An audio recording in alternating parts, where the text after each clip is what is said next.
Bismillahirrahmanirrahim. Assalamualaikum warahmatullahi wabarakatuh. Apa kabar Anda pada hari ini? Semoga tetap sehat dan semangat, karena situasi yang ada mengharuskan kita untuk kembali melanjutkan pembelajaran melalui daring. Semoga tidak mengurangi semangat kita dalam thalabul ilmi. Baik, pada kesempatan hari ini kita akan membahas tentang materi al-fa'il. Maka silakan dipersiapkan alat tulisnya dan simak materi ini baik-baik. Baik, kita ke pengertiannya dulu. Al-fa'il adalah pelaku dari suatu pekerjaan. Jadi setiap ada fi'il, setiap ada kata kerja, pasti ada fa'ilnya. Fa'il dapat berupa isim dhohir, dapat juga berupa isim dhamir. Isim dhohir adalah kata benda yang nampak dalam kalimat tersebut, sedangkan isim dhamir adalah kata ganti.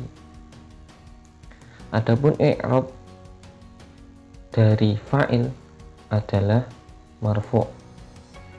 Jika kalian lupa tentang i'rab, silahkan buka kembali materi tentang al-i'rab. Al-i'rab adalah perubahan bunyi akhir dari suatu kata dalam suatu kalimat karena adanya fungsi kata yang mempengaruhinya. Baik, untuk lebih jelasnya mari kita lihat contoh-contoh, kemudian kita analisis fa'il dari contoh-contoh kalimat tersebut. Perhatikan kalimat berikut. Safara Umar ila Jakarta. Safaro adalah fi'il, kata kerja, yaitu adalah pergi, bepergian yang jauh.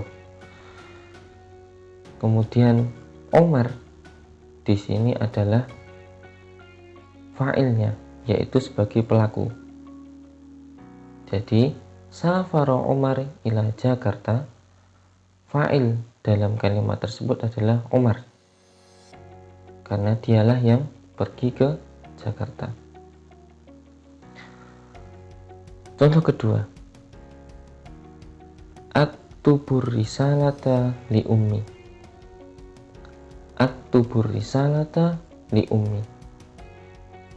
Aktubu artinya adalah menulis, kemudian fa'il terkandung dalam kata kerja tersebut, maka fa'il dalam kalimat ini adalah berupa isim dhamir, yaitu kata ganti yang mengacu pada ana, yaitu aku, karena aktubu. Aktubur risalata li ummi. Aku menulis surat untuk ibuku. Maka pada kata kerja aktubu, fa'ilnya adalah isim dhamir, yaitu ana. Kalau aktubu kita ganti yaktubu, maka fa'ilnya adalah isim dhamir, yaitu huwa, yang terkandung dalam kata kerja yaktubu. Baik, contoh yang ketiga adalah Umar wa abuhu jalasa 'alal maq'adi. Fi'il dalam kalimat ini adalah jalasa, kemudian fa'ilnya berupa isim dhamir, yaitu huma, yang terkandung dalam kata kerja jalasa. Mengapa demikian? Mengapa fa'ilnya bukan Umar wa abuhu? Karena ini adalah jumlah ismiyah. Susunan jumlah ismiyah adalah mubtada plus khobar. Jadi Umar wa abuhu di sini adalah mubtadanya, sedangkan jalasa adalah khobarnya. Maka untuk lebih jelasnya silakan simak kembali materi mubtada dan khobar, karena khobar itu adalah harus menyesuaikan dengan mubtadanya.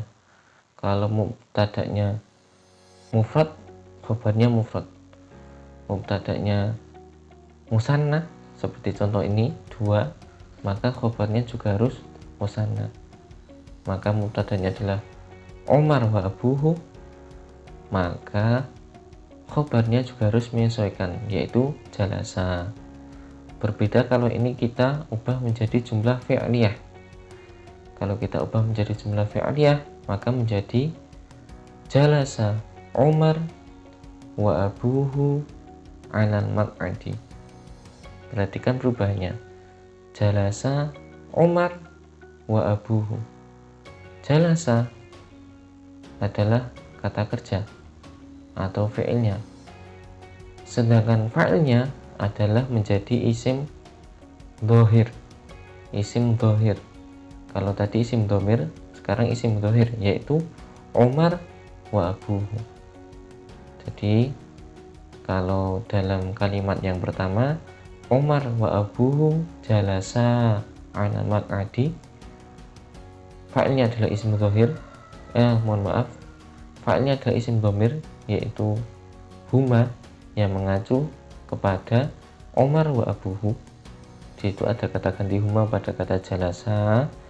Sedangkan pada kalimat kedua yang kita ubah menjadi jumlah fi'liyah, jalasa Umar wa abuhu. Umar wa abuhu di situ menjadi fa'ilnya. Contoh berikutnya, misalkan ja'al mudarrisu fil madrasati. Ja'al mudarrisu fil madrasati. Fi'il dalam kalimat tersebut adalah ja'a. Kemudian fa'ilnya adalah al mudarrisu. Kalau ini jumlah fi'liyah ya, sama. Fa'ilnya berupa isim dhohir, kata benda yang tampak, yaitu al mudarrisu. Kalau kita ubah, al mudarrisu ja'a fil madrasati. Al mudarrisu ja'a fil madrasati. Fa'ilnya di situ adalah kata ganti atau isim dhamir yang terkandung dalam kata kerja ja'a, ya, yaitu huwa. Jadi fa'il di sini adalah huwa. Kalau kita balik ya, al mudarrisu ja'a fil madrasati. Jadi isim fa'ilnya berupa isim dhamir, yaitu huwa, yang mengacu kepada al mudarrisu. Jadi seperti itu perbedaannya kalau jumlah ismiyah sama fi'liyah. Jadi secara teori, fa'il atau pelaku itu kan dalam suatu kalimat dalam bahasa Arab itu kalau dia berupa isim dhohir atau kata kerja yang tampak adalah yang terletak setelah setelah fa'il fi'il, kata kerja. Jadi fa'il yang kalau dia itu berupa isim dhohir, kata benda yang tampak, maka yang terletak setelah kata kerja. Kemudian kalau dia berupa isim dhamir, kata ganti adalah yang melekat gitu ya, yang melekat dalam kata kerja tersebut. Dengan baik, untuk hari ini mungkin itu saja materinya. Jika masih ada pertanyaan silahkan ditanyakan, ada yang kurang jelas. Mohon maaf apabila ada salah kata.